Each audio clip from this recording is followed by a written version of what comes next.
Hello, my name is Henry Lowood. I'm the curator for the History of Science and Technology collections here at Stanford. Welcome to From Counterculture to Cyberculture, the legacy of the Whole Earth catalog. I hope that's what you're here for. Let me begin just by acknowledging a few people and thanking a few people for helping us put on this event. First of all, Mike Keller for the Stanford University Libraries, for helping us in many ways to put this event on. The event is also co-sponsored by Stanford's Department of Communication and the American Studies program as well, so we thank them. Special thanks to my colleague Shinjung Yo, who is probably out doing something right now, she's really done most of the work to get this organized. Shinjung is the communication bibliographer in the library.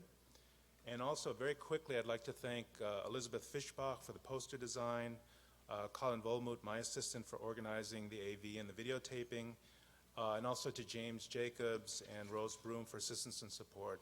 Thanks also. Okay. So there are many reasons to have a panel on the Whole Earth catalog, and I think there are just as many good reasons to have this particular great group of panelists here. But the prompt for having this panel now, today, is the recent publication of Fred Turner's From Counterculture to Cyberculture, Stewart Brand, The Whole Earth Network, and the Rise of Digital Utopianism, which was published, I guess, about 5 or 6 weeks ago by University of Chicago Press. As Fred, I think, would surely tell you, the research project that led to this book benefited from the availability of a unique set of collections at Stanford in the libraries. And in a way, Fred's book tells us why these collections are important. So I'm going to talk about them just a little bit before I introduce Fred and we get started. First, I'll just tell you the Silicon Valley Archives began over 20 years ago as an extension of the University Archives collection of the papers of Stanford faculty. At that time, so this is about 1983, 1984, at that time the extension of the university into what would eventually become known as Silicon Valley, it was already just known then as Silicon Valley since the 70s, was becoming an important area of research for historians of science and technology. The relationship between Stanford and the surrounding techno region, which really is much more than Silicon Valley, it extends throughout the Bay Area, was exemplified by companies like Varian Associates and Hewlett-Packard. And in the library, our initial collecting forays beyond the campus were focused on the world of those scientists and those engineers whose papers we collected. That is, the story around which the archives was built initially had to do with what might be called the rise of an industrial region, one built on high technology industries and attendant research and business practices. Well, since the mid-1980s, the economy of the region has diversified, adding new innovations, technologies, and business models. We know all that. But at the same time, it has become clear that Silicon Valley has come to mean many things to many people, not just as a center of technology industries, but also as a center for important social and cultural transformations. For example, it's not difficult to think about this region as a powerful center of the global cultural economy. That's one way of describing the impact of a range of companies from Apple, well, I could actually go back to Ampex and Electronic Arts, to Yahoo, Google, YouTube, and many more. Look at the title of Fred's book and the title of our event tonight. One word appears twice, both in the title of the book and the event, and that word is culture. And that observation leads me to the point I want to make. The Silicon Valley Archives is more than a repository for historians of science and technology. It has become a cultural resource. It provides a huge set of historical materials, unique in both content and sheer mass, about the making and remaking of culture around histories of engagement, designing, or working with science and technology. Whether it's the papers of Doug Engelbart, Buckminster Fuller, Rich Gold, Lee Felsenstein, or Stewart Brand, or the records of the Whole Earth Catalog, Whole Earth Review, and so on, Apple Computer, Ampex, computer user groups, or the Homebrew Computer Club, we, I think I should say here, you, can use these materials to tell histories that intertwine technoscientific research and their meanings for or inside other cultural worlds. And likewise, I should say that the meanings we attach to technology are about much more than those technologies themselves, and that's, I think, a very important aspect of the collections. Fred's book has helped me to understand better how linkages of this sort connect California counterculture and cyberculture. And I'm delighted that the Silicon Valley collections played a part in making his insights possible. Okay, so let me introduce Fred Turner for the, 5 of you out there who don't know him. Fred is assistant professor and director of undergraduate studies in the Department of Communication at Stanford. In a previous life, he was a journalist for about a decade. And I have to add, right after saying that, reading Fred's prose in this book and in his previous book makes me think that perhaps, don't blush, that perhaps academics should be required to cover a few stories on deadline every now and then. It's a treat just to read Counterculture to Cyberculture. In 1996, Fred wrote his first book, Echoes of Combat, published his first book, Echoes of Combat, The Vietnam War and American Memory, with University of Minnesota Press. That's now in its 2nd edition. He received his PhD after his first book, well noted, in communication from UC San Diego in 2002. Before coming to Stanford, he taught at Harvard's John F. Kennedy School of Government and MIT Sloan School of Management. Fred has written or spoken about a multitude of topics that resonate with our collections, from Stewart Brand and the Whole Earth Catalog, to Buckminster Fuller, the Hackers Conference, to cybernetic art and virtual communities, and many more. In the library, and I should add in the Stanford Humanities Laboratory as well, we love working with Fred, and he's the perfect guide for our exploration tonight of the road from counterculture to cyberculture. Fred?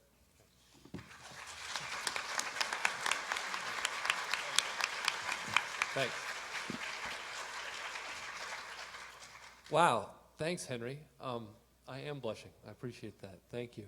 I feel incredibly lucky to be here tonight, particularly in the company of 3 people who I regard as really important American intellectuals.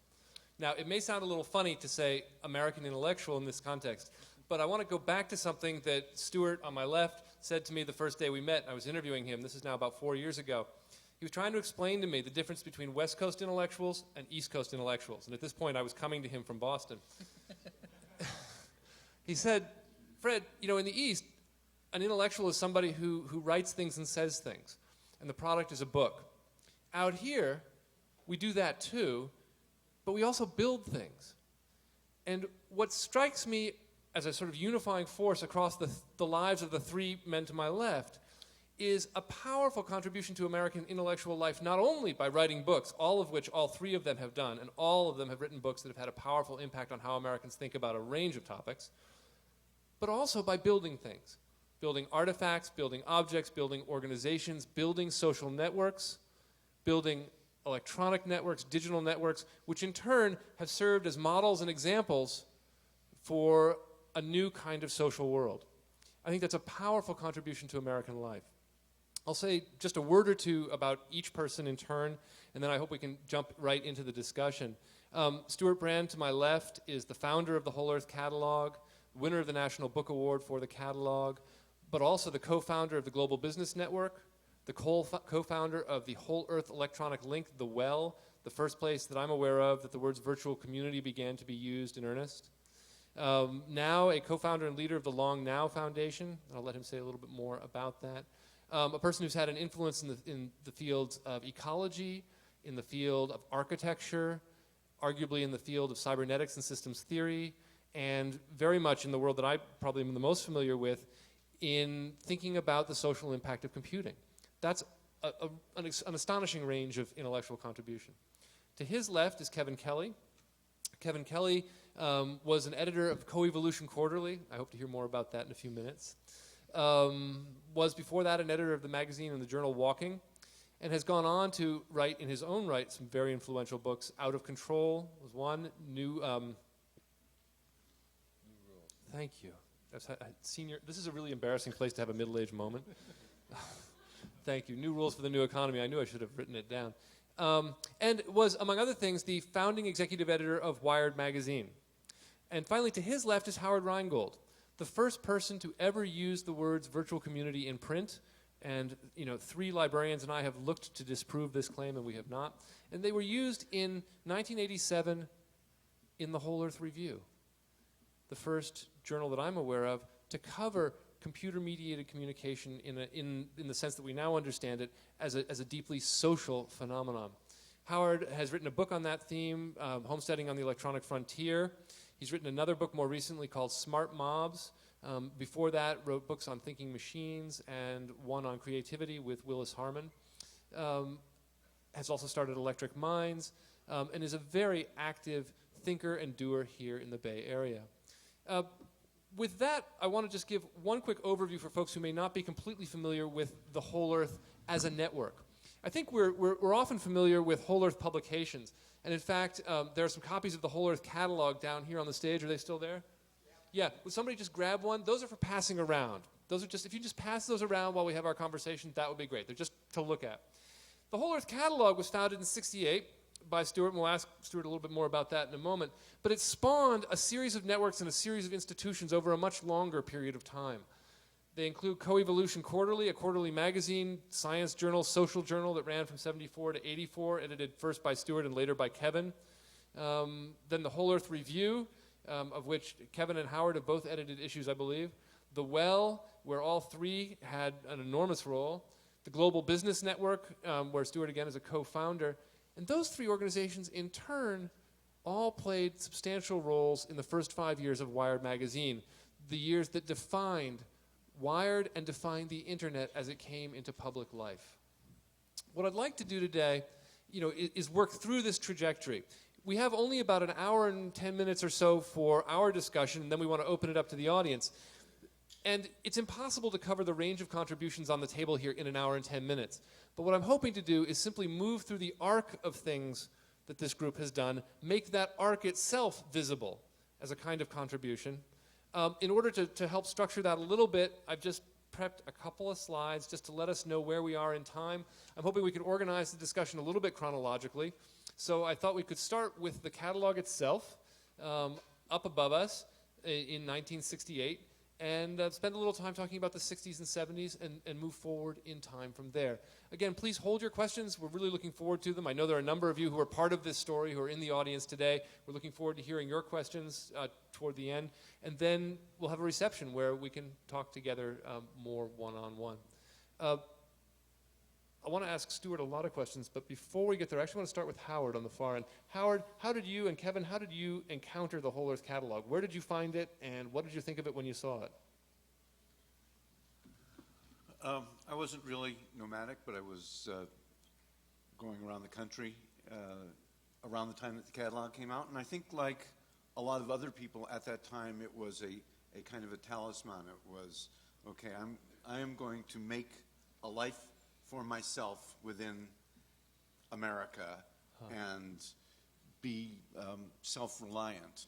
I want to talk to you about the difference between self-sufficiency and self-reliant and continue what I had been doing.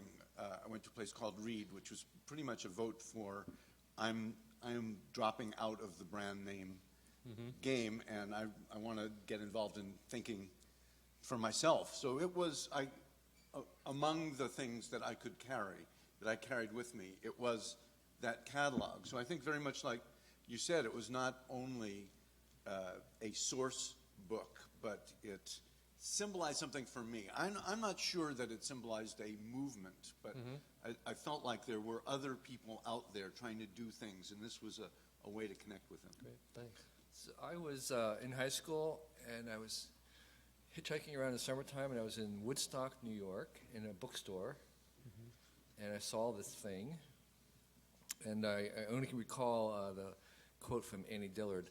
I felt as if was a bell that had been struck, and this was the clapper that was ringing me, and it was instant grokking, because I was interested in art and science and making stuff and big things and little things, and it seemed to be speaking directly to me. And I don't think I even had enough money to buy one. So but I think my mom gave me a subscription for my birthday. And you didn't steal it? no. I've never shoplifted anything. I've never inhaled.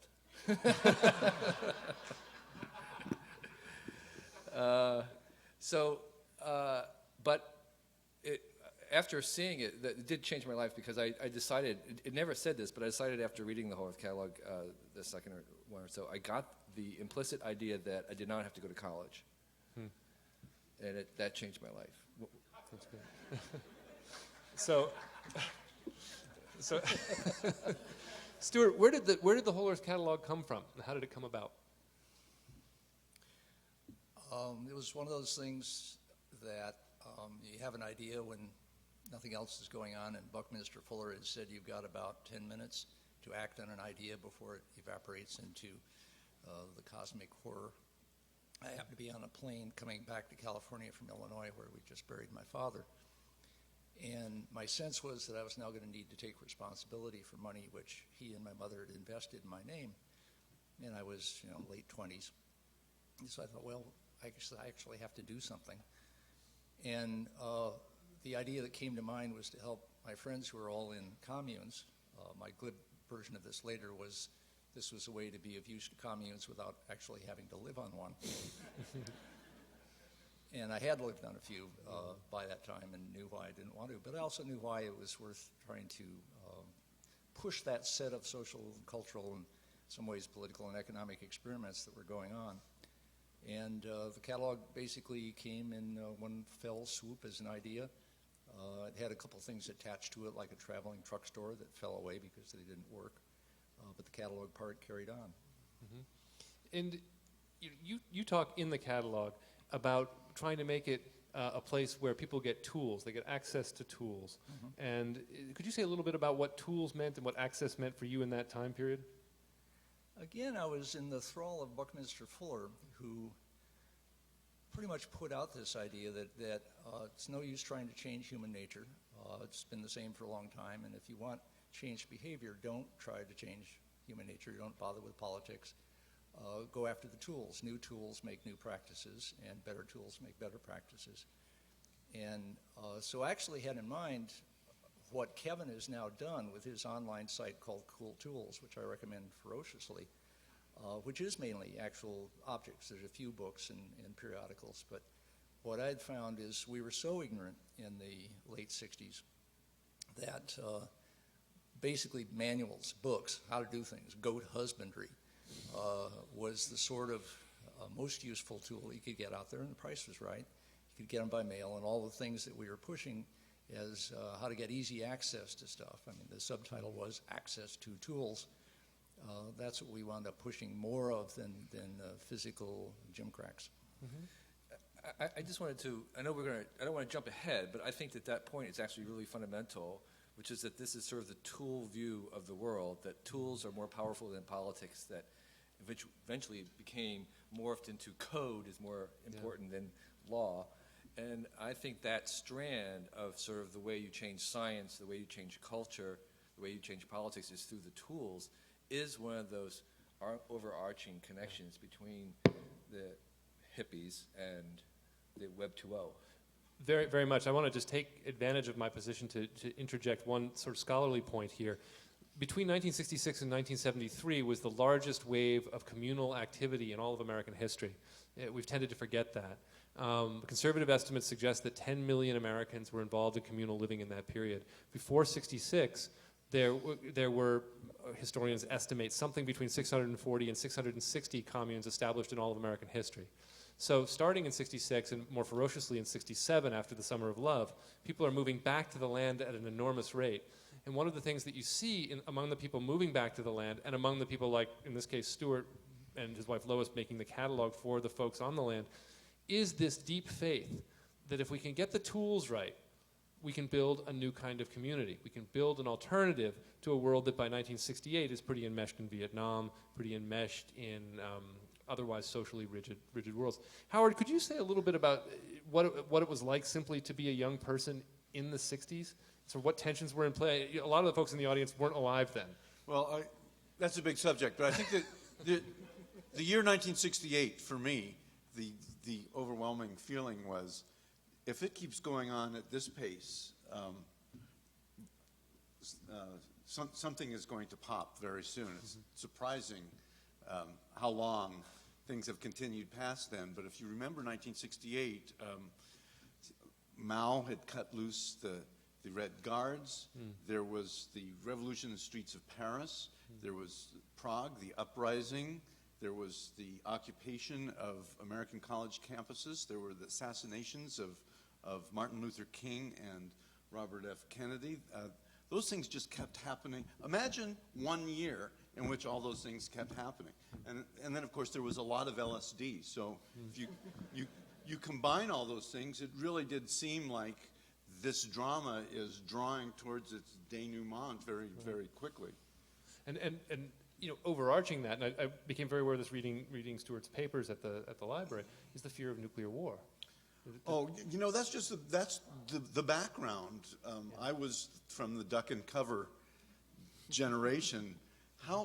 Why did nobody say that getting on your hands and knees and putting your hands over the back of your neck is not going to protect you from a nuclear blast? I mean, I think that one of the things we look back at the 60s. You have to remember that before that was the 50s, and what I got in school was clearly there was something very wrong with what we were being told everywhere. So the old, when the inside cover was what rang my bell. Yes, we are being bullshit.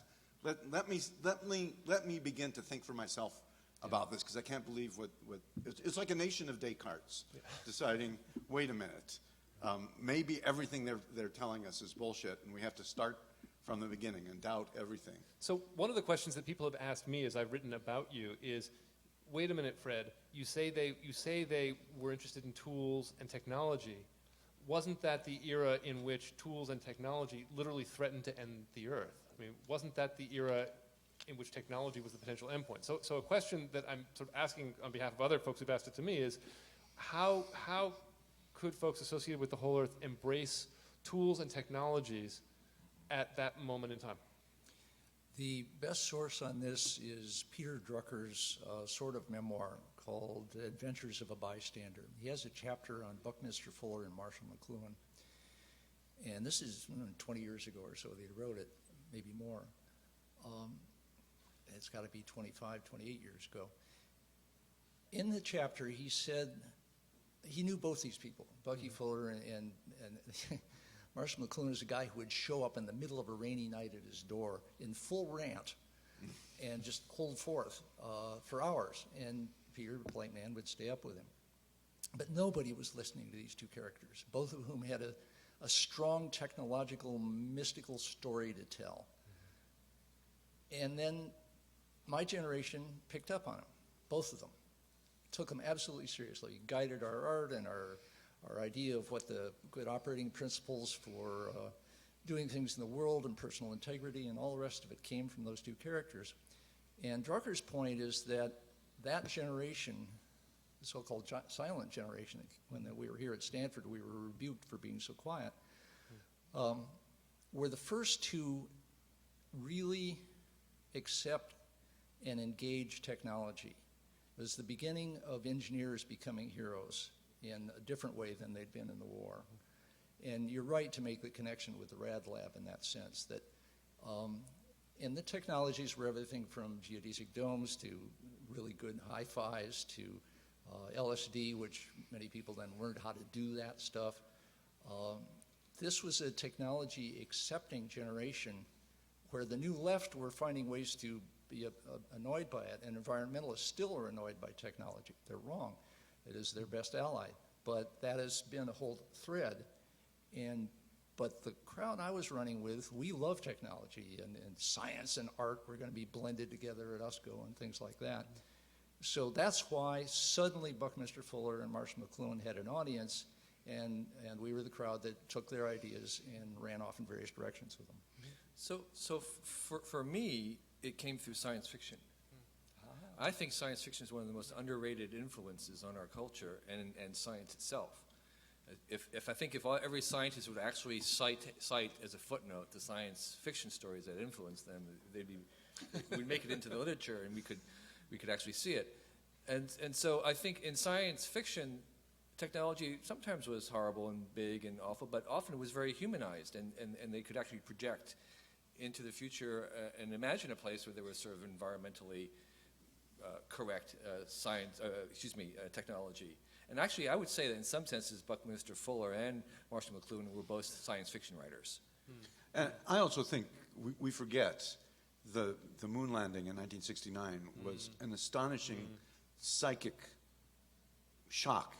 Every human on Earth was looking up that night thinking, there are humans up there. Technology is taking us somewhere beyond what biology has taken us. I think that was, you can't really underestimate. So 1968, all those things happened, and then 1969, the moon landing at the height of Vietnam. I think it was just a huge signal that something was happening with technology. Can we talk about LSD? Talking about LSD is like, what was it, dancing about architecture? Mostly it's like hearing about somebody else's dreams. Yawn. Anyway. Say a few things, if you all would. Stewart, among other things, had co-organized the TRIPS Festival in 1966, very soon after LSD had been outlawed. Can you say a little bit about what LSD meant to folks in that period and to you in that period, and what the TRIPS Festival was about and how that connects to tools? Well, I noticed in the beginning of the other book on the shelf, besides yours, John Markoff's What the Dormouse Said, that his sort of opening gambit or anecdote in that is talking with Steve Jobs over here. And Steve got reminiscing about LSD and LSD trips and how some of the visual effects they were doing with the visualizer with music on Apple kind of reminded him of that. And then he goes off into a tangent about, that you can't really talk to most CEOs because they haven't had LSD. And it was that kind of a generation definer for a lot of people. I think a lot of people have that relation to Burning Man now. And people ask each other, have you been to Burning Man? The way we would politely ask each other, have you had LSD? And if not, why not? Here I have some.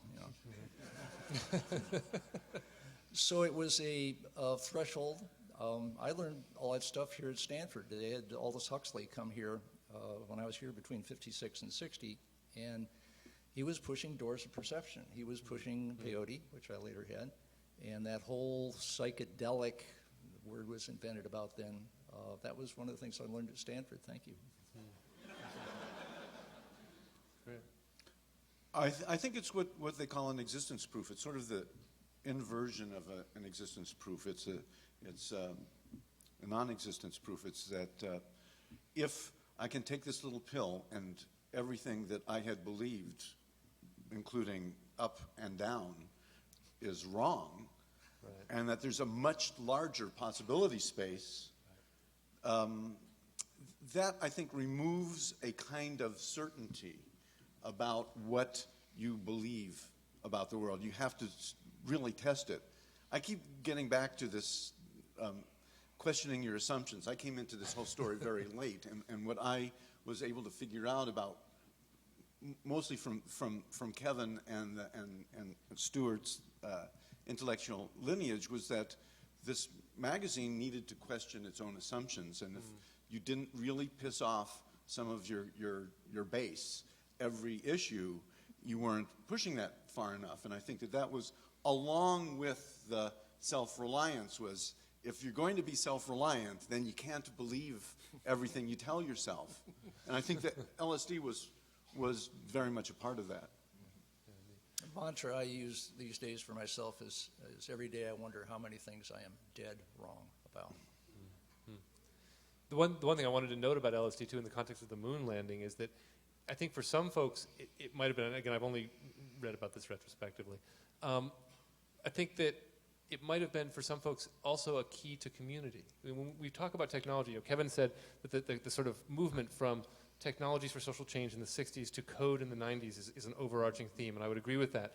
But I wouldn't separate that also from the question of community.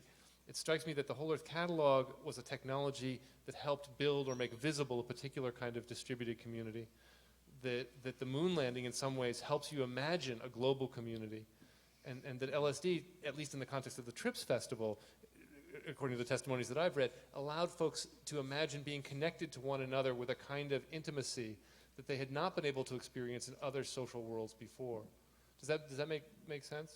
I think community is, in this sense, is a kind of weak word for that perception of connectedness that you can feel all the way out to the stars. Certainly, you can't live that way without being run down by the first automobile when you cross the street. There's I think a good reason. Huxley explained why we have this consciousness. He calls it a reducing valve that enables us to make our way in the world, but that every astronaut who did an extravehicular activity had a psychedelic experience. I know this because I worked through the Willis Harman connection at the Institute of Noetic Sciences, which was founded by one of the Apollo astronauts, Edgar Mitchell, who had an experience out there that he could not encompass. He decided, looking at the Earth, that of course it's one thing,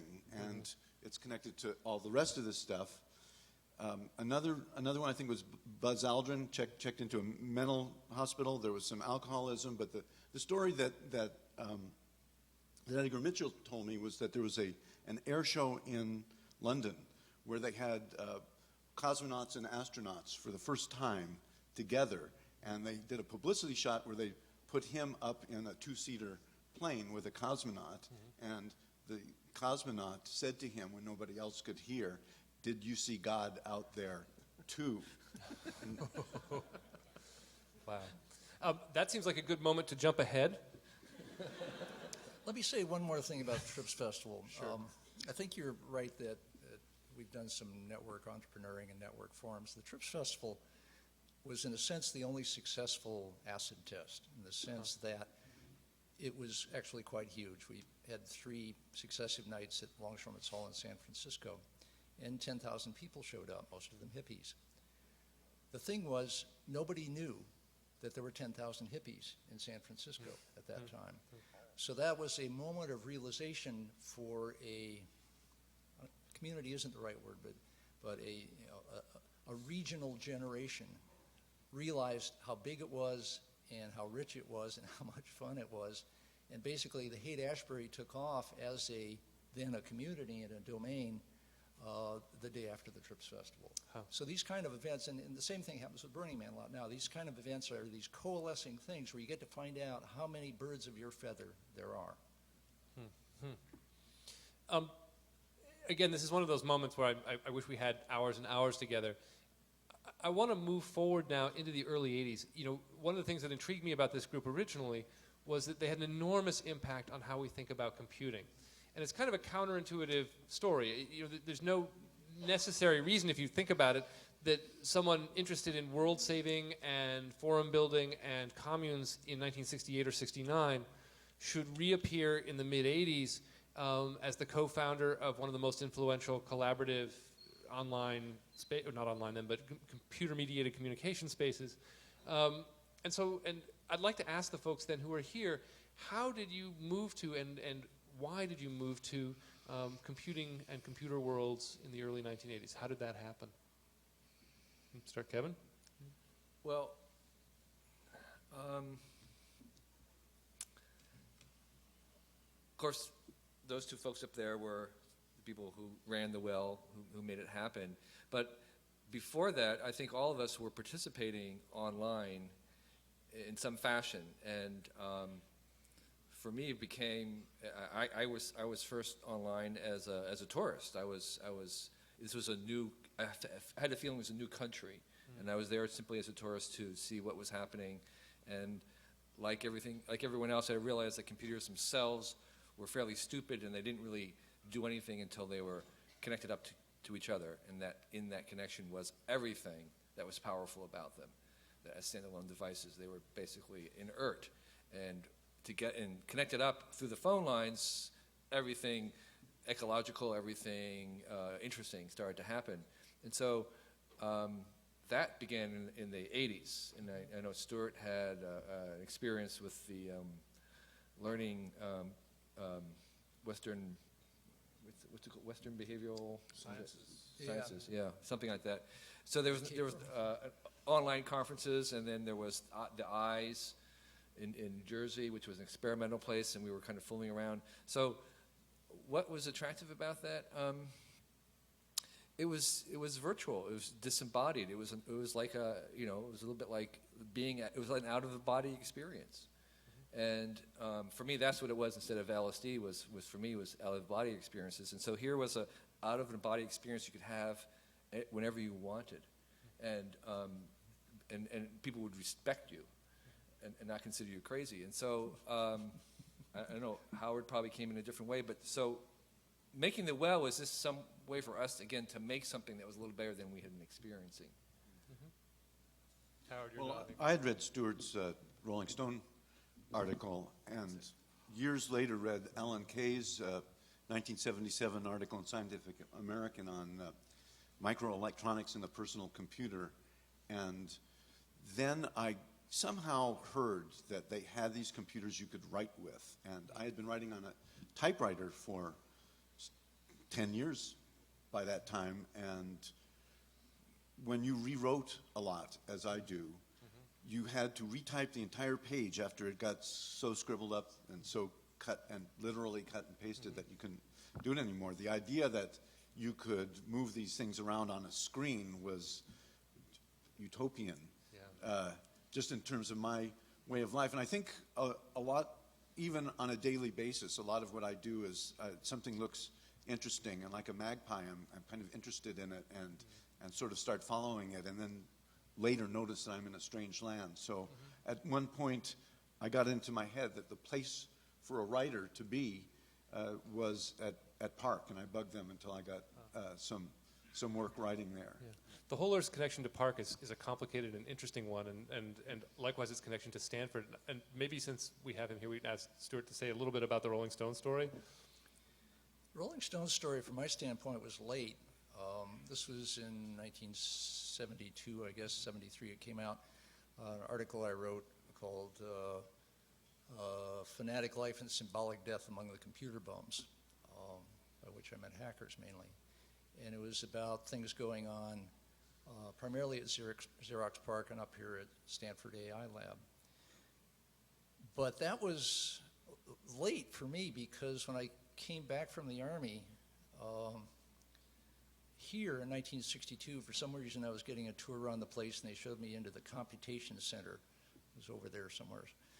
And in the back room, computation center is all back room, there were a bunch of people gathered around a visual display playing a game, absolutely out of their bodies. And they were playing Space War. This was just a few months after it had been invented by the hackers at MIT. And what I saw was an epiphany for me, that something really strange and different was going on. And remember, this is well before most of the drug stuff. So I just kept that in mind, and the whole Earth catalog honored computers, and we were probably the only place that reviewed Nicholas Negroponte's book on the architecture machine back before he learned how to write, from email, as near as I can tell. And he quoted the review to me when we first met. So we honored that stuff, but it really wasn't until that article in 72 when I went back to re-engage, and by then I had seen what was going on with Doug Engelbart and that whole crowd, and I happened to have a bit part in the mother of all demos in, what was it, 69? 68, yeah. 68, Fall Joint Computer Conference. And so each one of those things was reinforcing that the real action is here. And that also there was this tiny, tiny unknown subset of long hairs who were hanging out with the computers, who had very little to do with politics, nothing to do with drugs. They had a way better drug. And that their world was getting better and better and better. This was not true of drugs, and it was not true of politics. And that was one of the reasons I figured that was where the action was going to be. You ended up publishing that article in a little book along with an article on Gregory Bateson Right. and cybernetics. And it's interesting, in your papers there's a turn where you say, I can't remember the exact phrasing, but it's sort of, and I actually think it's in the catalog as well, sort of had enough with self-reliance. Self-reliance doesn't work. It's time for us to turn... Self-sufficiency. Self-sufficiency doesn't work. That's right. Self-sufficiency doesn't work. Have to turn collaborative now. And how did that connect? How does the computing piece connect with the Bateson piece? Well, that's why I wound up using the word cybernetic, because that was the tiny overlap of the two Venn diagrams. And cybernetic was a word used very much by Gregory Bateson and Norbert Wiener and that whole Macy conference crowd, but was not used by the computer people very much at all, who were much more engineering oriented, and their systems was more so-called dynamic systems. And then later, when you had the complexity sciences developing at Santa Fe Institute and so on, which were in direct lineage from cybernetics, they also did not use the term. So it's a very dated piece of terminology. But everybody who's actually, that I've run into, who is steeped in cybernetic understanding and training, James Lovelock, for example, is one. The Gaia hypothesis is a classic piece of cybernetic insight, which led him way out in front of a bunch of other scientists who are now trekking along behind him. He was trained formally in cybernetics back when. And that was just a way to understand everything, and Gregory's point was you're looking for the pattern that connects. And so in a way you had to hear the combination of the pattern that connects body of theory in cybernetics, and then the pattern the tool that connects with computers, both in terms of the communication forms that absolutely, Alan said the main thing a computer is good for, Alan Kay is good for, is for communication between humans. But the other thing they were good for is modeling. And modeling is a form of setting in motion these complex systems in a way that you can tweak them and understand them. And in a way they can do what we thought we were doing with the communes and failing at. They give you a chance to invent universes and play with them. And so you can do it with SimCity, you can do it with The Sims, you're going to be able to do it with Spore when it comes out next year as games, and also the complex modeling we're getting of the climate now has this same set of capabilities that are, I think, absolutely essential and really are the linkage between those two domains. This modeling piece strikes me as really important, and I want to go to the well in particular, where you made a really important decision as the well was being founded. As I understood the story, Larry Brilliant, founder of NETI, a network software organization. Google.org these days. Yeah. Wanted you to essentially put the Whole Earth catalog online and just let people respond. And you chose a different route. Can you say a little bit about the route you chose, who you invited on, and why? Because I had fortunately been invited by Dick Farson to be on the EYES network a year or two before this, I already had a sense of the kind of things that wanted to happen online in these sort of moderated conferences that you could have. And I was pretty sure that product reviews and comments on them were not going to be all that interesting. Mainly people wanted to engage in this very curiously intense form of communication. And so basically I took EYES and added what I thought were important elements to it: a lower price, no chance of anonymity, so that the flame wars were at least slightly modified by the possibility that the guy would come and find you and beat you up. And the fact that it was highly regional. And indeed, I'm told, I was hearing coming down, that what we called well office parties back when we started the well, people wanted to get together physically, having become friends and enemies online. And that still goes on. They still have the remaining 8,000 or so that are on the well like to get together physically. So these are some of the elements that I brought that were different than EYES. There's another reason that was the issue of being practical, and that was it was a lot cheaper to have people pay you to write the material than us having to rekey it and put it out. So we were very enamored by the fact that people were going to pay us $8 a month to generate the material that they were going to read, paid us to read. Right. And that was, of course, the whole beauty of the net economy and AOL and everything else come after that, is they have the customers creating the content and the value.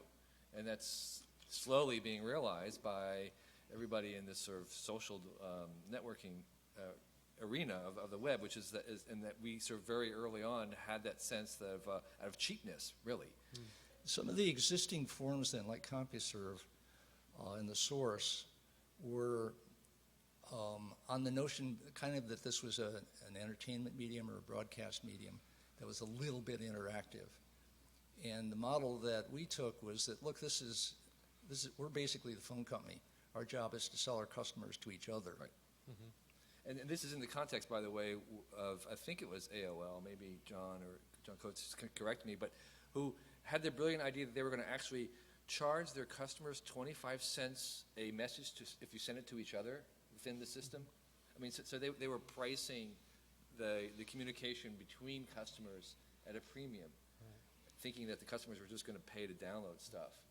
And so the idea which we had, which was, no, this is the free, we'll make this free communicating and that will create value, came very early, and I think out of the sense of ourselves using email to each other or trying to, and realizing that was where the value was. See, another attraction was that basically this was a Unix box in our VAX that anybody could get into for the $8 a month. So a lot of hackers came in so that they could play in the computer. Well, you want to have them inside the tent pissing out rather than outside pissing in. And so they were inside, being grateful to the well and wanting to help it be more robust, and so they were fixing some of its many coding problems. And our customers would, on a weekend, haul off and write a manual, which didn't exist for the well. And this was an advantage. You asked who gets invited early. One of the things I knew for sure we needed in there from the start was the technical people.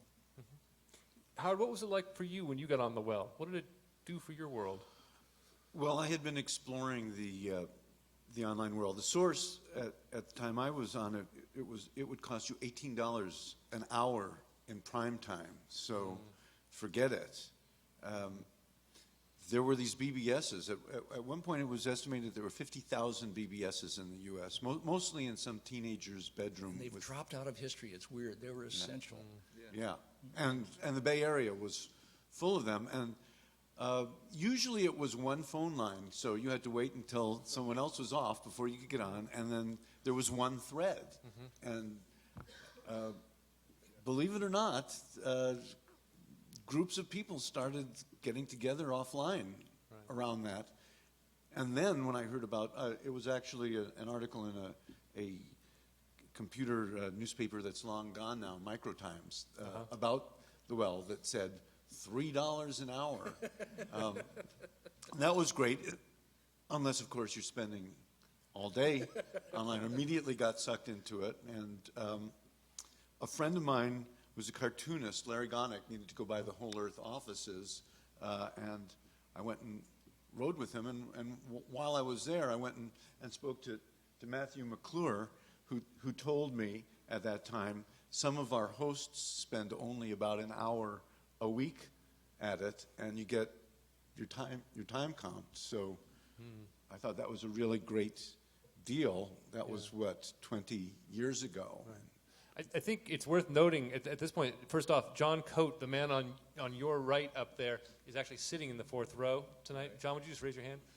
Yeah. Next to him is Matthew McClure, who was the first guy who ran the well. Yeah. And they are both veterans of a commune called The Farm. And I think this is a really important connection. Get some farm folks here tonight. Is veterans the right word, or survivors, guys? Yeah. But the point I want to make is that as we discuss the well, we're talking about technical things and business models in that moment, and I think that's important. But I also think, and I've argued at length, that the well matters in part because it comes about almost 10 years after communes have, for the most part, failed. The farm is an exception at this point. It's still going. But the communal movement that the Whole Earth Catalog first appeared in order to serve has gone. And I was struck as I went back and looked at the well, looked at its archives, and looked at its writing about it by people who led it, including Howard and others, by the degree to which it spoke in a language that was ported from the 60s into the 80s. And that I thought was a very powerful thing to have done. One that made sense in this kind of distributed, networked, new work world that we were in, new technological world, and one that made sense in really new and useful ways, even though the world that it had come from, the social world that it had come from, had largely melted away. I thought that was really interesting, and that ability. When I said at the start of this talk, we had 3 American intellectuals here. One of the things that an American intellectual does is transform the intellectual and cultural and social resources from one period into scaffolding for new work, new ideas, new activity in subsequent periods. And I think this is one of those moves, and it's a very powerful act of cultural change and cultural work. Pressed forever by my Timex watch, I want to move us forward a little bit. And I want to turn to Kevin now a little bit in particular. Kevin wrote a book called Out of Control, which dramatically changed, I think, how many folks viewed the social possibilities of computers and interlinked computers. And Kevin, could you just say a little bit about where that book came from? And the genesis of the book came from the big aha experience that I had attending the first Artificial Life Conference at Los Alamos in '87, I think, somewhere around there. And this was benefit of the internet because there's a little piece of mail announcement by Chris Langton that he sent out to mailing list, and I would have only known about it had it been on email, and I would never have could have ever come across such a notice without being on email. And I went there as one of the few. There was only one other journalist there. That was James Glick, and there was a bunch of people who were in Chris Langton's gathering, a very eclectic group, from mathematicians to biologists like Richard Dawkins to computer scientists to real biologists, and a whole bunch of people. And in that gathering, I felt that they were talking a common language. And the range of the subjects that they were using the same language to just amazed me, and I felt that there was something there. And so I began reporting on that, and out of that, I began to recognize the same language in other projects like the Biosphere 2 project.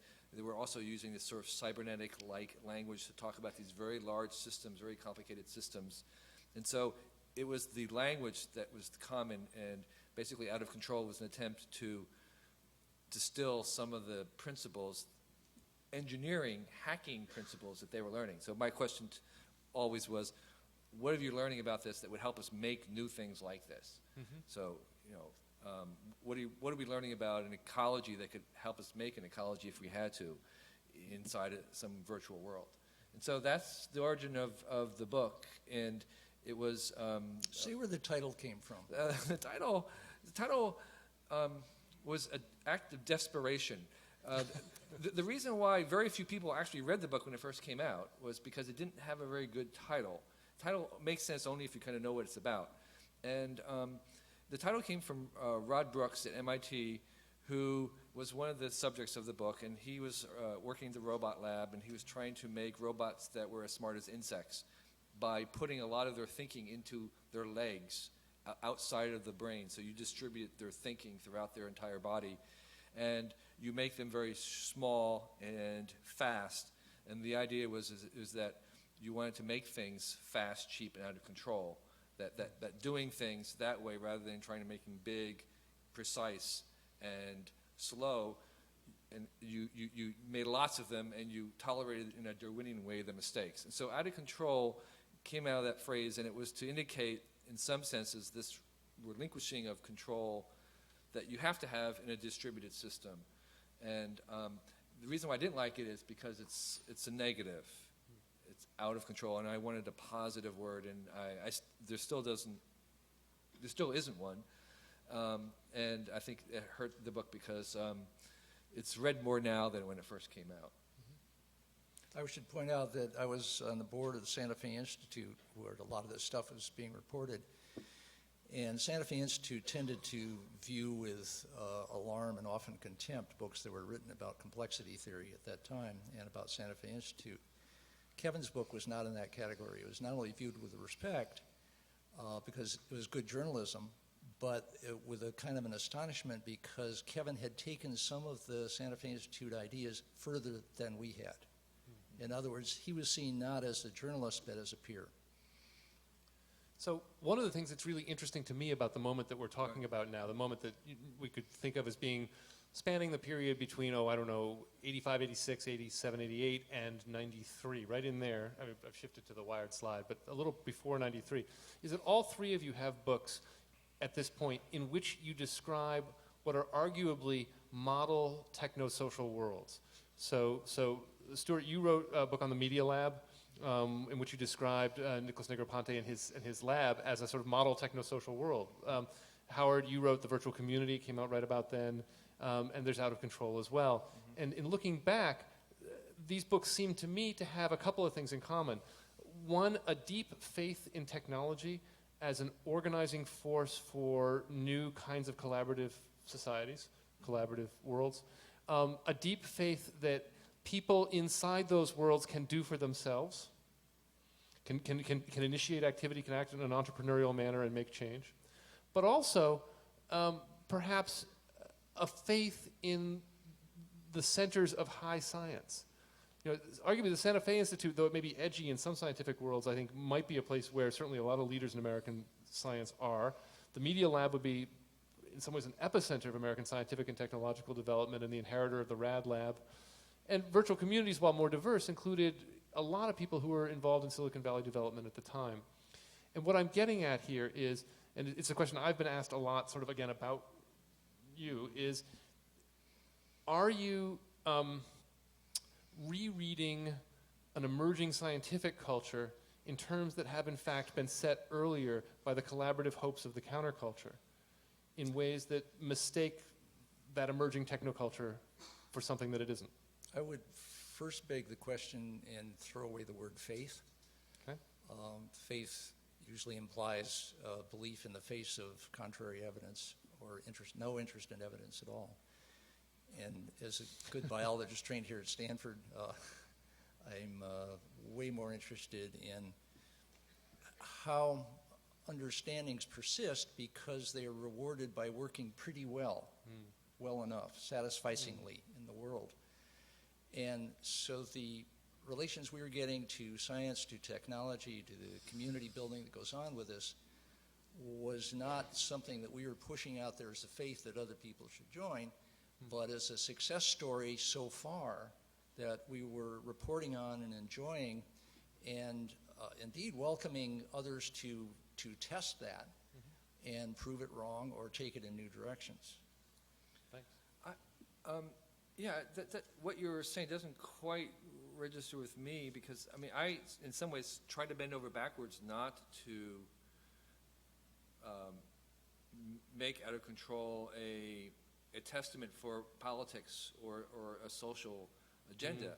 I mean, in fact, if you read it, there's hardly any human actors in it other than the scientists themselves in terms of programs and what to do with it. And so it wasn't. I wasn't trying to present it as a remedy for how to run a society, but more of how to run complex things, whether they be societal or not. In terms of the faith in science, I think there, and then I think infused, and it is a belief that knowledge is power, that science betters the world, a implicit agreement, say with Buckminster Fuller, that information can liberate us, and that the world's problems are problems that can be solved through design and application of knowledge. And so that is certainly in that, but I don't think that that's coming out of necessarily just, say, the 60s. I think that's enlightened. I mean, I think that's part of the Enlightenment. Yeah, we saw the catalog as the successor to Diderot's encyclopedia in the High Enlightenment period in France. Howard? And absolutely. I think we forget that what we now call the Enlightenment, those were fringe characters. That was a minority opinion.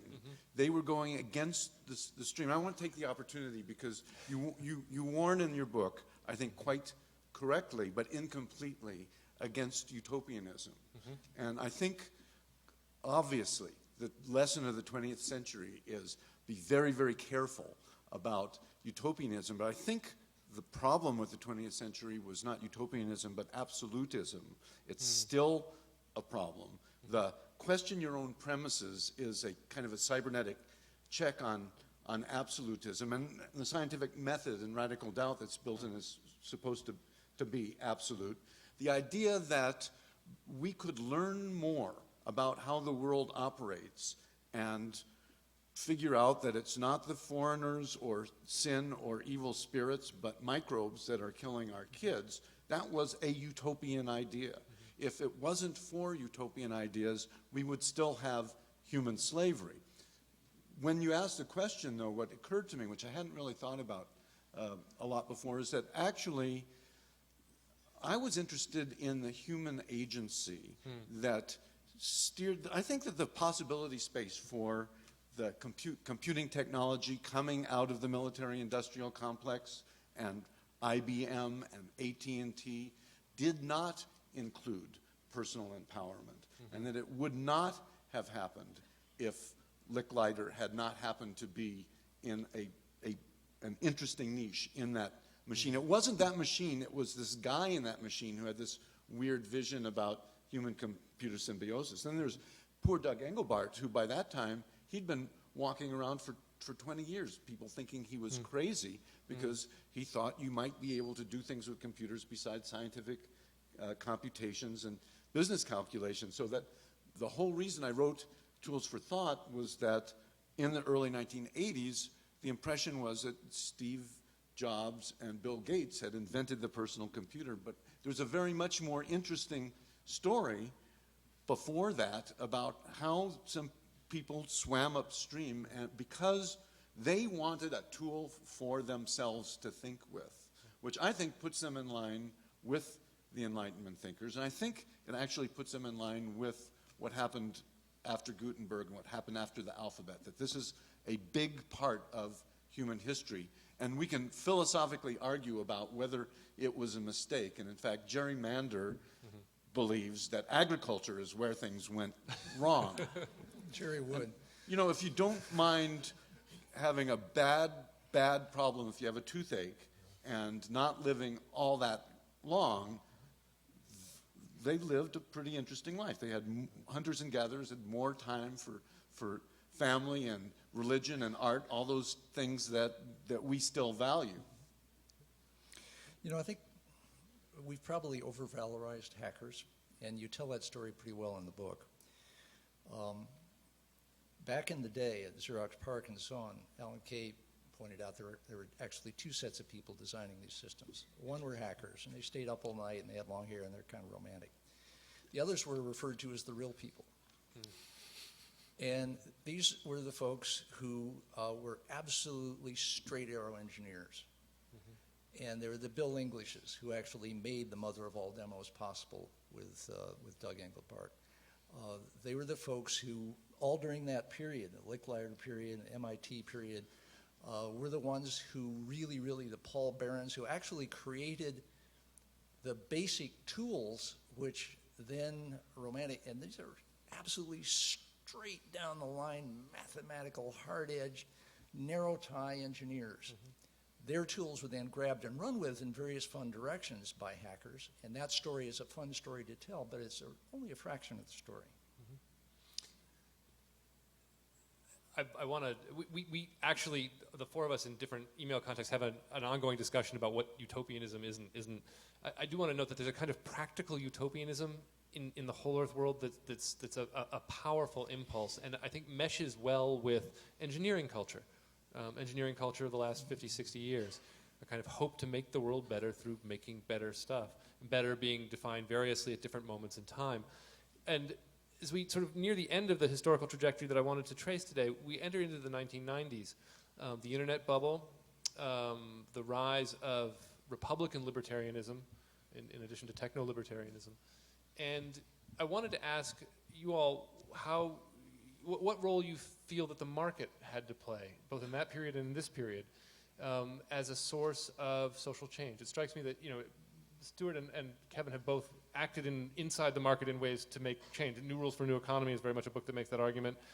Stewart, as co-founder of the Global Business Network, you've arguably engaged the business world in a social change setting. What can the market do? What can't the market do? What role does the market play? First of all, I want to disavow libertarianism as something I think has much to offer the world at this point. I think it's a byproduct of the science fiction that everybody read at a certain period. We had a strong libertarian slant, and I used to wonder why was that the case. And Danny Hill has said, what kind of political theory would appeal to male teenagers? And so it's pretty obvious. And so, Stranger in a Strange Land, all these things had this whole libertarian thing that they put out. And the Whole Earth Catalog was regarded as a libertarian Bible. We didn't, when Jack Kennedy was saying, ask not what your country can do for you, ask what you can do for your country, we said, ask not what your country can do for you, do it yourself. And that's all very well. But later on, I went to work for Jerry Brown in government, and nobody's theory of libertarianism lasts more than about a week and a half when you actually work in government, because it is just a simplistic, algorithmic set of notions that do not fit with reality and actual governance. And so I'm very happy to encourage people to admire libertarianism for its elegance and pay no further attention to it. Also, I feel I wanted to maybe add one more thing on the utopian question before we get rid of it. And I have two minds about it because in some senses I want to stand up and say, actually, I am a utopian, techno-utopian of some sort, in that broadest sense. And on the other hand, I've never met a real utopian, anybody who really believed that there was some possibility of achieving a state either through technology or otherwise where everything was perfect. So I'm often confused about exactly what it means. Does it mean that if it means that I think things can become perfect? No, but I actually do, and more so now even than in Wired days or Whole Earth days, believe in progress, believe that actually things are getting better, that technology is a way to make the world improve and better over time. And so that may be if that's what utopian is, then I'm going to say yes, I'm a techno-utopian and proud of it. So I think, though it is, curiously to me, utopians become kind of a name, a derogatory term, and it's sort of in some quarters right now on the web to call someone utopian is sort of the ultimate put down. And I don't know how to respond to it in some senses because I'm not really sure what it means. But if it means someone who believes in progress, then I guess I am. Yeah, I'm more digital optimism, but I understand why you needed that word, and it works. Right. I've got a question for Kevin. Up here, very large, is a cover of a Wired magazine called The Long Boom. And Right. This is a famously embarrassing cover of Wired. I'm not embarrassed It's by it. referred to all in all sort of references to Kevin and all references to Wired magazine. Everybody says, hey, remember when you came out with that cover story, The Long Boom by Peter Schwartz and Pete Leiden right here, Right. who said, up, and boy, the dot-com bust happened practically the next week. How embarrassing, right? What do you think now? Yeah, well, I think Pete said it very well just earlier this evening. What about the long boom is not happening? I mean, it really. I mean, if you read the article in terms of a long-term trend, it's happening. It's happening in China. It's happening around the world. There was never any suggestion that there weren't going to be people out of jobs or wars or other things that we don't like happening. But there is the long boom continues. Well, you were just at Web 2.0. Is that the I long was just boom at in Web progress? Yeah, and what's interesting about that the web bubble, the internet bubble, supposed bubble, actually was not very much of a bubble. There was a recent paper out by two economists just this week showing that actually 50% of the startups are still alive. They're all the ones that were small and niche basically worked in the sense that they survived. And it was a big web van, pets.com, the big, huge monster, crazy ideas that flamed like Hindenburg, and they just blew up, and everybody saw them, and we think that all the little rodents died, but they didn't. They're out there, and it was but that was not. I mean, that was clear even at the time that this was a very healthy, phase. It was like a brush fire coming through, leaving the forest much in better shape, doing a nice pruning, giving all those young people the best education they could ever get. And so they're all back in the Web 2.0 conference this week. Every single one of them, I mean, not every single one, but I would say 90% of the people I met there had been through this once or twice before. And they were back, and they were doing it even better this time. And that was what I expected when 2000 happened. So I think the long boom is still a viable scenario, and it's on track to the big smiley face. This seems like a really good moment to begin to turn toward audience questions.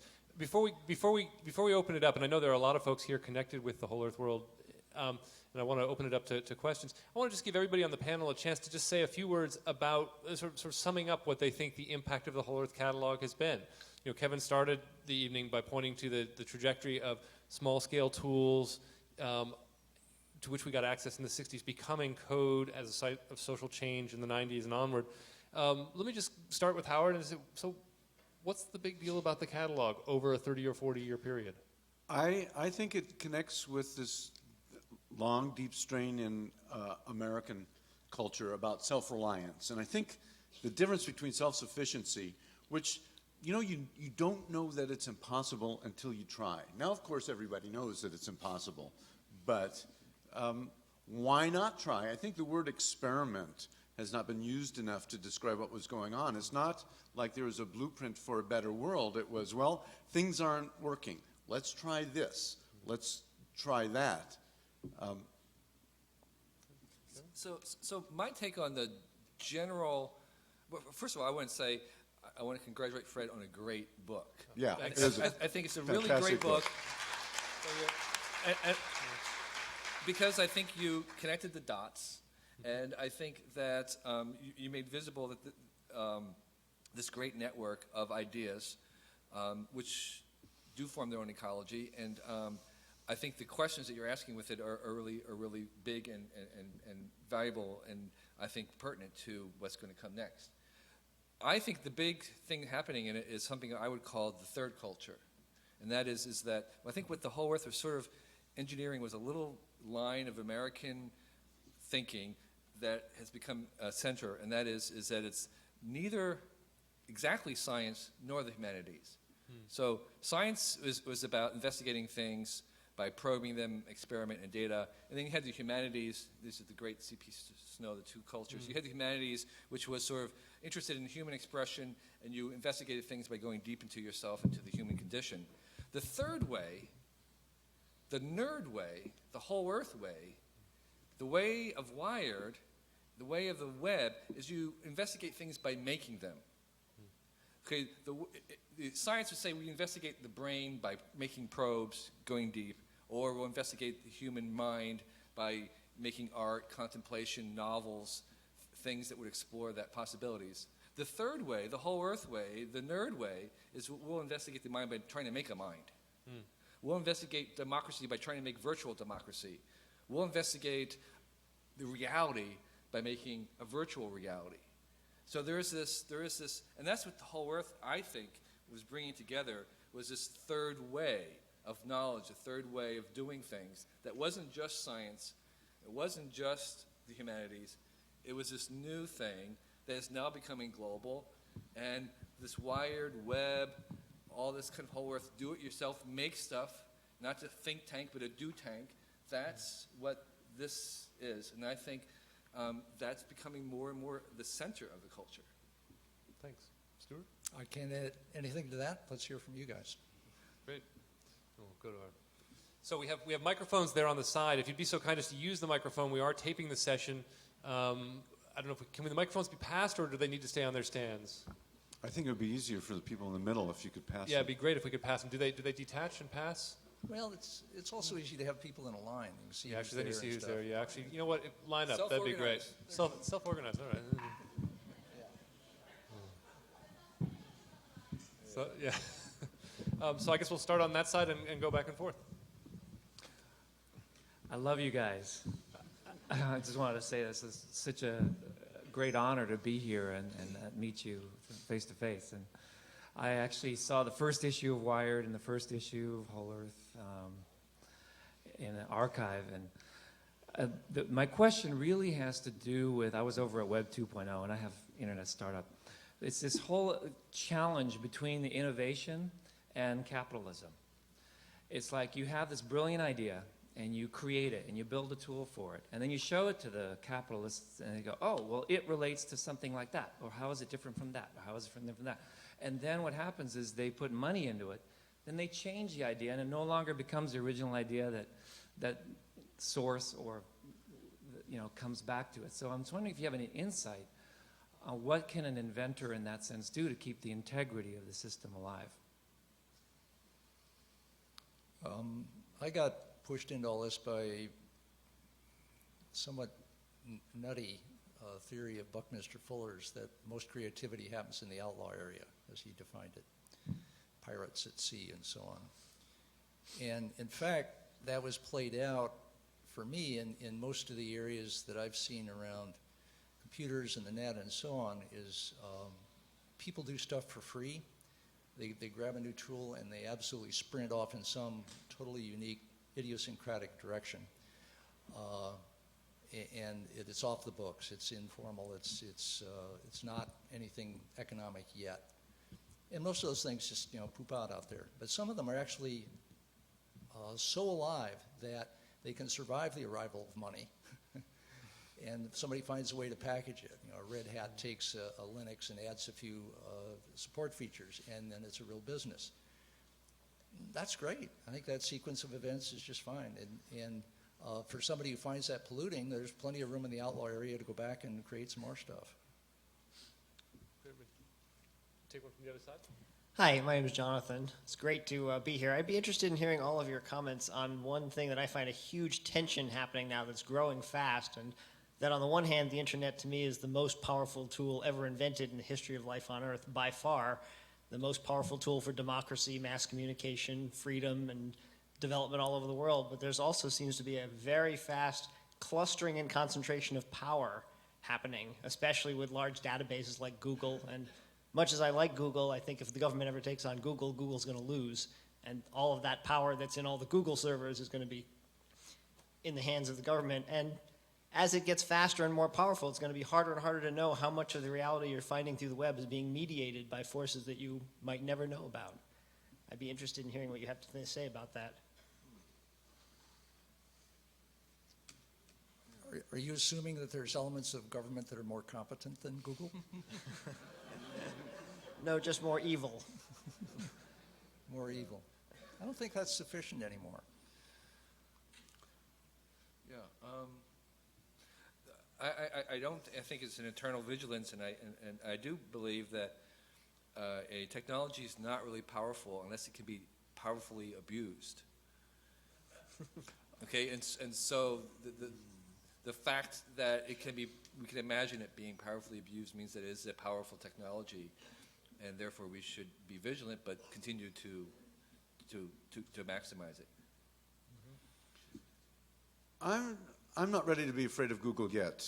I want to get over being afraid of AT&T.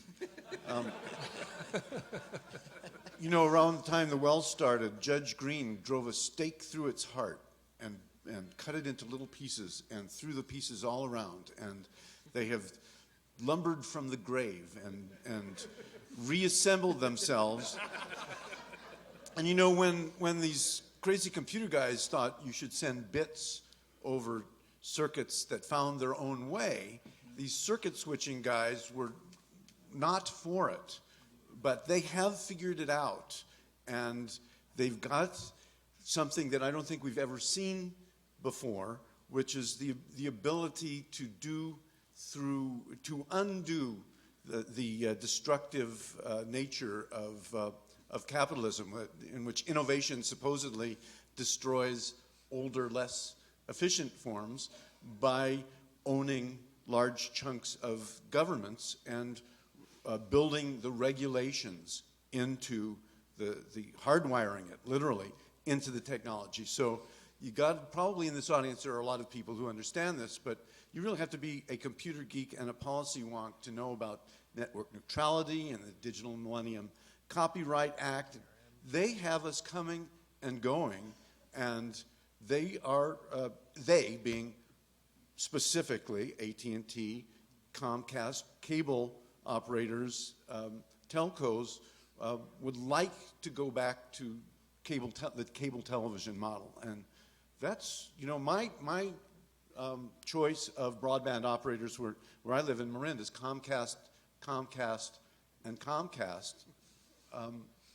I don't think that we're necessarily going to have this freewheeling culture where Stanford students in dorm rooms can invent things like Yahoo or Google again. I don't think that is certain. I think Yochai Benkler in his book, The Wealth of Networks, pretty much lays out what we have a potential in the technology. And I think that's the difference between the kind of deterministic view of technology. There is a hugely democratic potential because you don't have to own a broadcasting station to be a television broadcaster for the time being because of the architecture of the technology. But there's no guarantee that the architecture of that technology as it was developed won't be constrained. The story about the range lands were not excludable for a long time. The open range, you just could not afford to put a guy with a gun every 400 yards. But barbed wire made it very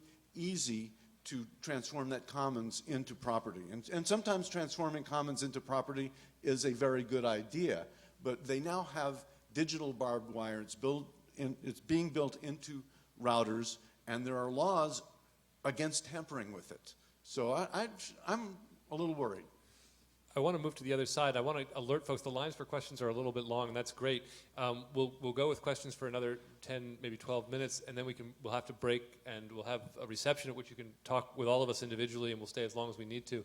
But I did want to alert folks that we may not be able to get through all of both lines at this pace. Yeah. Yeah, I was wondering if the board could review the significance again of Doug Engelbart's Mother Hall demos in '68, and how there was another branch rather than going to Xerox PARC, which was going to the Institute of the Future, and which was providing this teleconferencing capabilities for experts and government agencies, and then how Jacques Vallée licensed Notepad that was developed there, and the significance of that in terms of the SIVA Foundation and Larry Brilliant. There was a counterculture of, instead of the Vietnam War, it was let's take care of eradicating smallpox in India, and let's take care of blindness in Nepal. And Notepad reached out on the other remote parts of the world and helped coordinate 150,000 people to eradicate blindness and smallpox. And that's very significant. And as I understand from Dr. Larry Brilliant's recent bio that he had, that heavily inspired him to license PicoScan, I guess from the University of Michigan, which, as I understand it, was used as a source for starting up the well. Yeah, PicoSpan was famous spaghetti code that it was sort of a test of all of our people, including Matthew McClure, who's back in the line there. Could we even live with this code? It was very libertarian code, by the way, too. You couldn't erase things from it. What was on the record was on the record until, of course, the users figured out a way to scribble and erase things, including all of the things they'd ever written on the well. It got weird. In any case, you're right about Larry Brilliant, and all of that is why he's with Google.org now and is going to be sowing seeds in all directions of the kind you're describing. Thanks. Daniel. Howard, you had said earlier that after the Apollo moon landing, the entire world was looking at the moon and being in awe sort of the science, but I want to push back on that and say 1 month after the moon landing, Martin Luther King said that we have a moral failing when we can spend $20 billion to put a man on the moon, but we can't put God's children on their own 2 feet here on Earth. And my question relates to whether there are structural or institutional issues that can only be addressed through politics, and what are the limitations of just focusing on tools? I think that you nailed it when you said the word institutional. And I thought a lot about this. And getting back to Jacques Vallée, Jacques Vallée worked with Doug Engelbart. Then he went off to Institute for the Future. And I'm a great fan of Doug Engelbart's. Jacques has a critique of Doug Engelbart, which I think also applies to Bucky Fuller, which is that they had engineers' visions of how to fix what was wrong with the world. And Bucky said, and he was correct, that we have the means to house and feed everyone on the planet. Let's do it. It's not the technology that's the problem, and that's not something. And to his credit, Doug knew this and tried to push on the social side of things. But it's a big problem, and it's something that I've been astonished by and working on.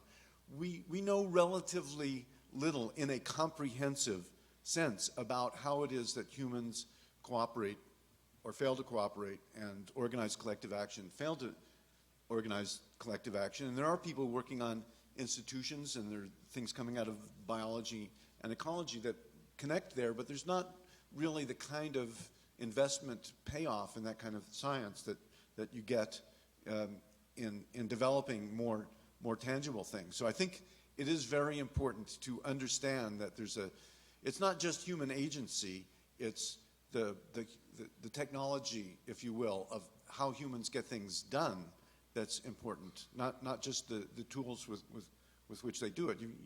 And I think that there's a fallacy in that Martin Luther King statement there, is that the injustice does not have to do with the technology. It has to do with the organizing of social priorities through politics. Yeah, I mean, the thing is, we could have done both, and we should have done both. That's what it was. Doug McKenna. In the 70s, when I was a computer science student with long hair and starting to learn computer graphics, perhaps one of the most influential people in the, quote, counterculture that we were reading was Ted Nelson. I was wondering if each of you could please explain the influence that Ted Nelson's writings had on you. Actually, I met Ted Nelson before I read him, and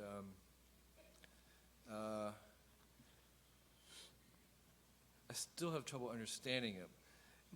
I mean, he had some really brilliant ideas, and he was right about many things, but wrong about many things. And I don't know if Stewart. And it's very difficult to tell about the things he talks about now, whether he is foreseeing something that the rest of the world is not going to catch up to for 20 years, or whether he is just completely around the bend about it. But I think, I think he modeled Computer Lib's clearly its format after the Whole Earth catalog, and I think that I haven't gotten to that part. I don't know whether he's in your book. I just briefly address this data point. Computer Lib was in fact modeled after the Whole Earth catalog, and the Whole Earth catalog was credited in the first edition of Computer Lib, and you'll see it there. I don't actually think it's in the second edition, which is by far the more common edition that people have seen, but it was in fact modeled on the Whole Earth catalog. So in my own reading of the history here, it's Whole Earth ideas that are helping to shape Ted Nelson's ideas, not the other way around. But he did inspire a lot of people. Okay. Yeah, and there was a later edition still that he asked me to write an introduction for that I happily did. He was our own Marshall McLuhan. He was a visionary, and visions get people going. Yeah, and like Marshall, sometimes he said things that made no sense, and Marshall was very good at that too. Thanks. So, Stewart, a word about libertarianism.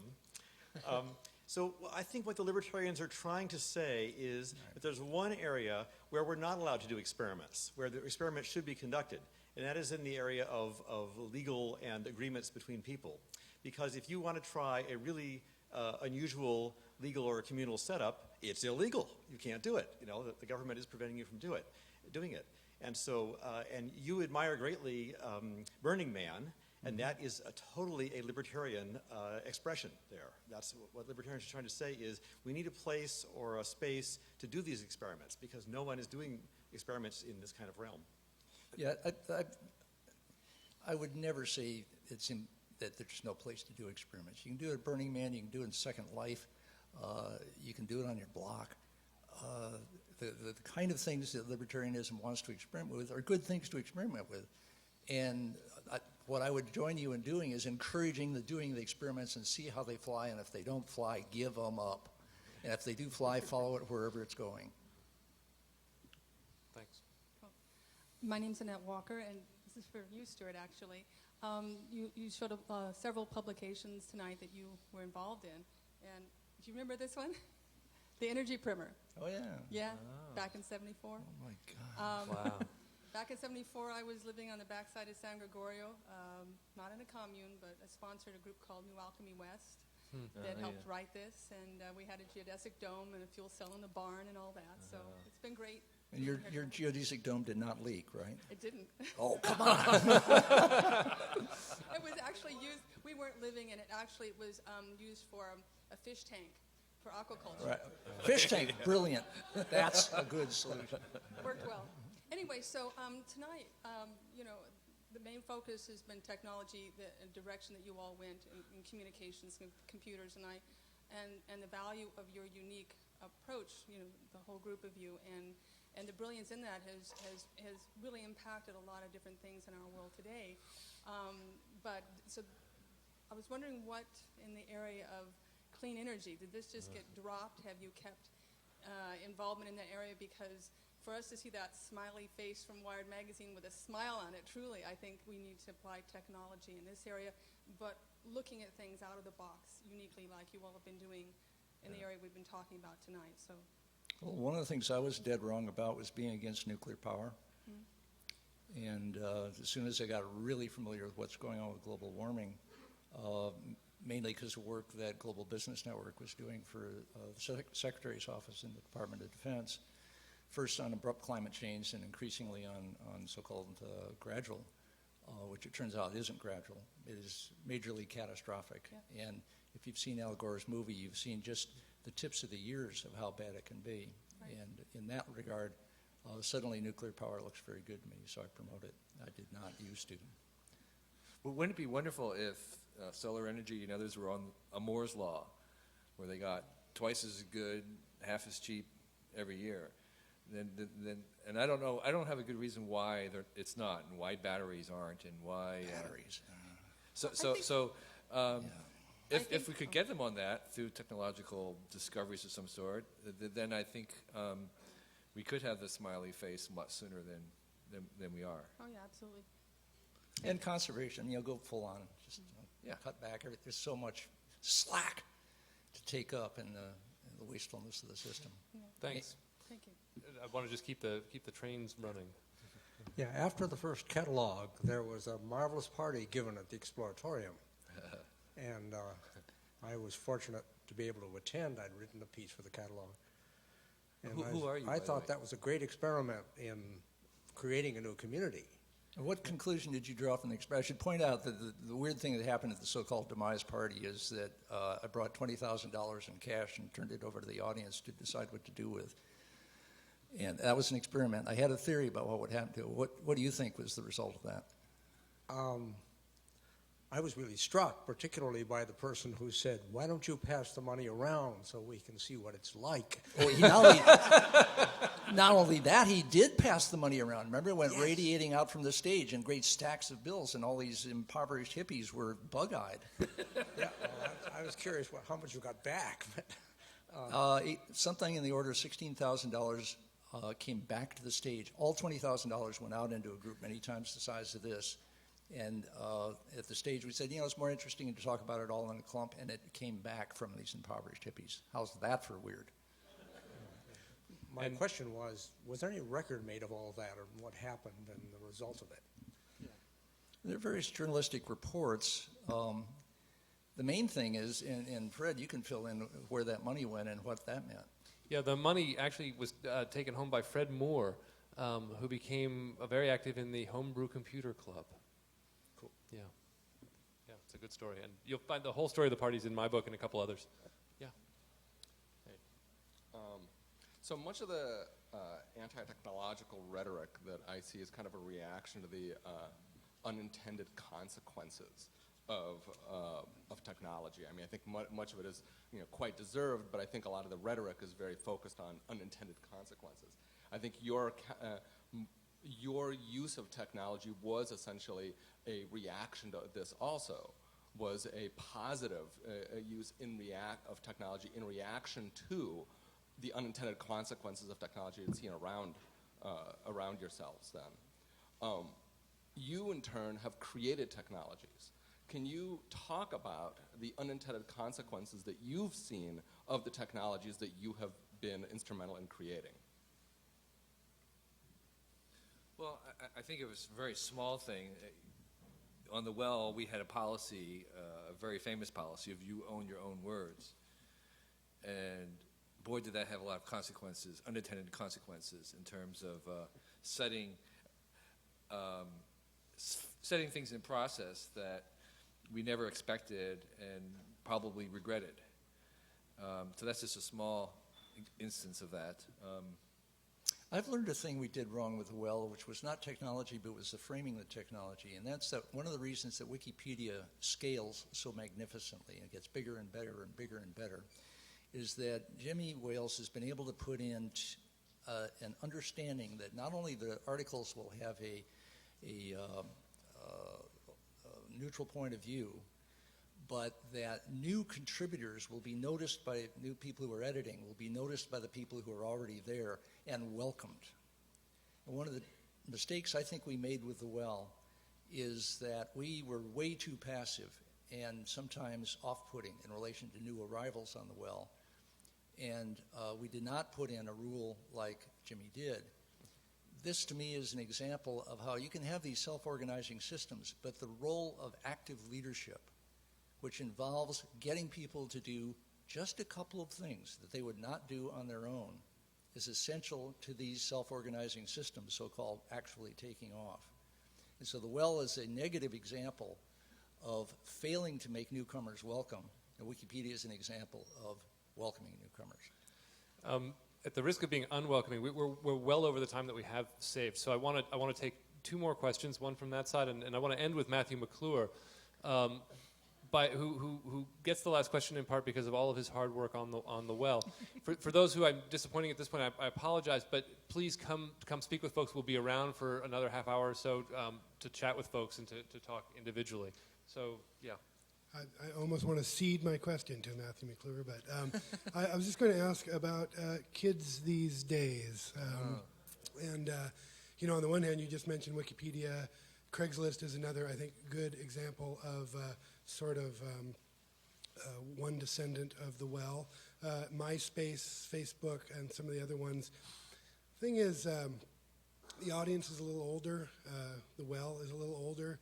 There's a certain, maybe, if not utopianism, idealism behind some of the innovations that were made. And at least looking at my own two boys, I don't see that same idealism these days. And I kind of wonder whether or not you see in MySpace a kind of something lacking in the social communities that are online these days. That's not especially for Howard, but well, the walkout of high school students in Los Angeles to join the demonstrations against the proposed immigration bill was organized in MySpace within a couple of days. So I think, again, this is a matter of technologies afford and enable, but you need to have a group of people who have a motivation and the will to organize some kind of collective action. In that case, it's political, but we're seeing huge cultural explosion in generations who are growing up knowing that they can create and diffuse culture and not just be consumers of culture. And I think that's pretty, I don't think that you need to call it idealistic, but I think it's a very significant change in that the way they see the world will end up being very different than the people who grew up when your interactivity was changing the channel. The place I'm noticing an idealism online is in the multiplayer the games. Second Life, even World of Warcraft and the guilds. The way that the vocabulary that they use to talk about what they're doing, the camaraderie, the community sense, there is an idealism. And the guilds they make it very clear that this technology is an excuse to do community things. It's an excuse to get together. It's an excuse to actually have help and encouragement to each other. And the game part is actually just something that just happens to be there. And so when you listen to this, it is a type of idealism, and then they're there, and it's almost like a kind of a sacred time. To hear some of the guild players on World of Warcraft, it sounds as if they're in church. And so I think there is there. It may not be everywhere. It may not be in Facebook or MySpace, but there are other places where it's happening. Matthew, to you. Get up close and see if it's on. Is it working? Yes. I set the type in that book there, that particular edition.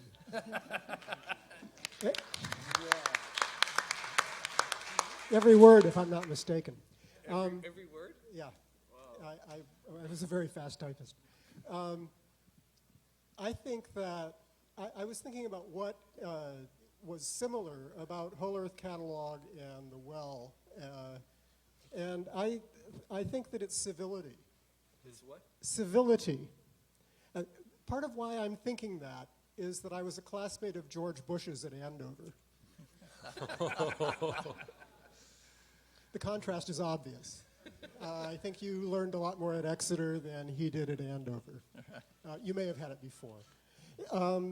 But two other things. One, when you were talking about the Enlightenment, I was thinking that one of the metaphors that we used when we were doing the Well was the salon in France, where people would get together and talk about the new ideas that were happening, and where we were trying to foster intelligent discourse in a new medium and see what would happen. And I think that that was a really interesting experiment that we did that made us somewhat unique, if you'll excuse my modifying unique. And the third thing I wanted to say was that I was By the way, that's interesting, because you've got two things out of the pre-revolutionary Enlightenment France. You've got Diderot's Encyclopedia, which was the catalog, and you've got the salons, which was the Well. Right. That's pretty good. Yeah, thanks. The benefits of an Andover education, I guess. And Stanford, thank you very much. But the other thing, I was very surprised to hear you say what you said about the Well not being welcoming to new people, because that was one of the aspects of the culture that I thought we tried extremely hard to inculcate. And I remember working with John Coate when he was only just getting started at the Well, and having a meeting with him and saying, your job is like the greeter. And new people sign on. You will get an email that I wrote the program to make it so that he would. And your job is to go talk to them online, make them feel welcome. And but what I think is that I think that ball got dropped because of scale. And and what I think we failed to do is we got sort of staff and core people and some of the conference leaders who were customers who then gone in free to act that way, but we did not get the entire membership to act that way. That's what Wikipedia does. And that's what Wikipedia does A lapse too. in civility. I'm sorry? A lapse in civility. Yeah. Thank you. On that note, it's my turn to thank some folks and to be civil. I want to wrap up tonight, first actually by thanking the library. The Stanford University Library has an extraordinary collection of technocultural materials. Stewart Brand has given very generously to that collection. Had he not given his papers to the library, this book would never have been written, this panel would never have happened, and a lot of the history that we've lived through together wouldn't be known. So I want to thank Henry Lowood, I want to thank Xinjiang Yao, and I want to thank the Stanford University Libraries first and foremost.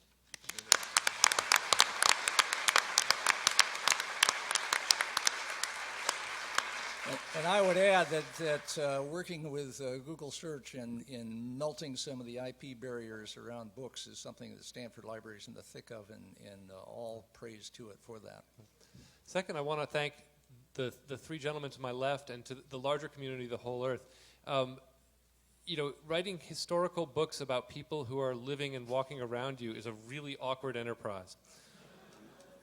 And I have been astonished at how open Stewart, Kevin, and Howard have been to my asking anything about their lives and their work. They've answered every question, they've answered it gracefully and generously, and I really appreciate that, and I think that's been true of their conversation tonight. So please, a round of applause for our guests.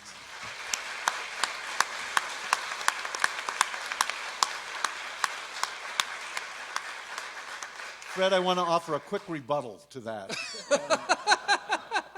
There's been just an enormous amount of bullshit written about what happened on the well back then. Okay. And reading your book and you have an analysis that I never thought of, that you've done as a historian by reconstructing it from documents and interviews and thinking about it. And by golly, the more I think about it, the more I think you got it right. And it never occurred to me that this network forums, network entrepreneurship business was a framework. So I really highly recommend this book for the reason that I really think he got something right that's very difficult to get right. I would add to that, there is more respect for the documents, for the scholarly type research in this book than I've ever seen, and the many journalistic and reminiscence and so on things written about this period.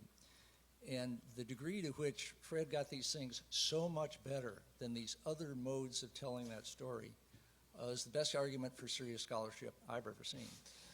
Wow.